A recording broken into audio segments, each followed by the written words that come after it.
Yes, it's me again. Today I've got a short video for you that is Kraabel related, and here's the story. About 30 years ago, there was this elderly gentleman living in suburban Chicago. Went to his mailbox one day, looked in, found a kind of a strange package. He looked at the return address, somebody Italian. He thought, well, maybe that's okay. Let me bring it in and take a look at it. So he went into his room, sat down, opened it up, and there was this VCR tape in it. No markings, just the tape. He just said, what the heck? He took it out, put it in the VCR, and this is what he saw. December 25, 1989, Dateline Chicago. UPI International reported today that in the late 1960s at a remote location on the Lac de Flambeau Indian Reservation in northern Wisconsin, a small group of Norwegian settlers and one Italian gathered as a family. They established a settlement on the Muskegon Lake. Totally ignorant of wilderness living, they survived because of the social activities which seemed to evolve and nourish their bodies. Ice cream became a primary food source, and the telling of fish stories prevails to this day. It all began with a disoriented Indian chief who was called Roscoe. Roscoe took an unprecedented stand with a little Indian boy named Eric the Red. It all started with an interaction that resulted in a lesson and an answer to a very important question. Who is a dum-dum? Eric was elevated to an adult position in order to see his reflection in a mirror. As he looked into the mirror, Roscoe said, "There's a dum-dum. I should know I'm president." From that day forward, there evolved an annual meeting of the dum-dums, Chief Roscoe as president and Eric the Red as vice president. The following is an historic pictorial presentation of those treasured moments.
finally made it to the Rum Rums, but we're still dum-dums at heart.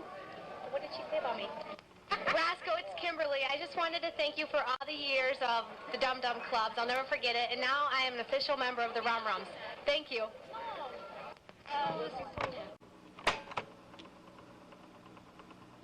Merry Christmas to you. You know, my first remembrance of the Dum Dum Club was I wasn't very interested in it, but then I heard someone mention of ice cream, and I immediately turned around and I came through the doors. You know, Dum Dum Club was a great thing for me. Hi, Rasco. Merry Christmas. This is Debbie. I just want to thank you for all those ice cream cones you gave us all through the years.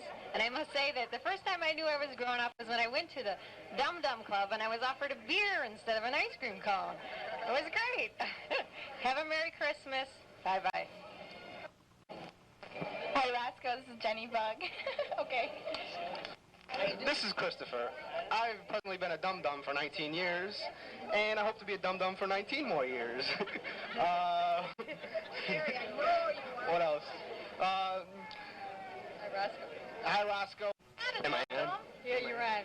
Roscoe, how you doing there? The first time I came here, I thought it was the craziest damn thing I ever seen in my life. Everybody dressing up as Indians, walking around. I've still never caught anything out of your fishing hole, and I guess we'll see you up there next time, and happy Dum Dum.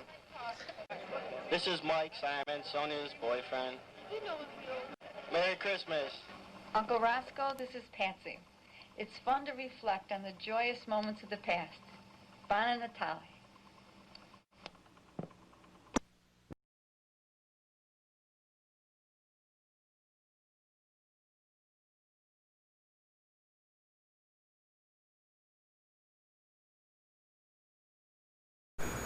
So many good memories in that tape. Pat and Chuck, I know he probably told you a lot of times how much he loved it, but I still don't really think you know the impact it had on him. But let me give you an example. I lived in Atlanta back in the 90s, but I used to periodically get back up to their condo to visit. And of course I would go into the kitchen to talk to my mom first, because that's where she lived. And then I would walk down the hall and go in and visit my dad. And invariably, every time I would sit down, he would look at me and say, "Hey, have you ever seen this VCR tape that I got from Pat and Chuck about the Dum Dum Club?" And I would say, "Oh, yeah, I think I've seen it, but hey, let's watch it again." Because he loved watching that tape. Every time, he loved watching it by himself, but he especially loved watching it with his 3 sons. He was very proud of it, as he should have been.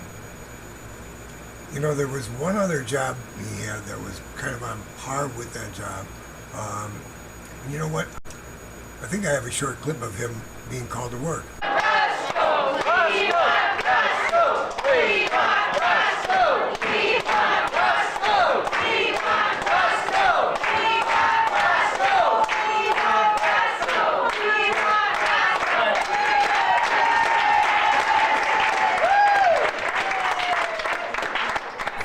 As you could imagine, that was a job he also loved very much.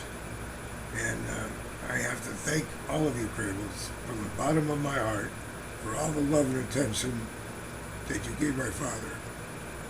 I'm so happy that you did it that way. It was great. Okay, that's about it. Next time... Hey, boss, don't forget to mention us, huh? You said you would. What I said was I would introduce it. You're not supposed to be in this, okay? You're not supposed to be in it. Fine. But he is right. Due to the amazing response that I've had from the first 2 Snapchat videos, it's coming next. Look out. See you. Bye.